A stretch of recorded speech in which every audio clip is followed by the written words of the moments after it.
اللهم صل وسلم وبارك على سيدنا محمد وعلى آله وصحبه وسلم. ازيكم يا احلى اخوات في الدنيا؟ النهارده ان شاء الله هنعمل مع بعض احلى واطعم رقاق ناشف. هنعمله باسهل طريقه واحلى طعم. بشويه ميه وحبه دقيق هتعملي احلى رقاق ناشف. يلا بقى بينا نشوف هنعمل الرقاق القمر بتاعنا ده ازاي.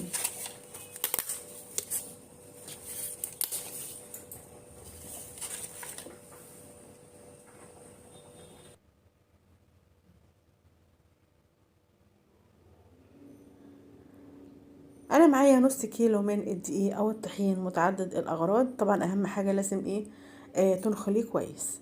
هضيف على نص كيلو دقيق نص معلقه صغيره من الملح، وهضيف كده مبدئيا كده كوبايه من الميه.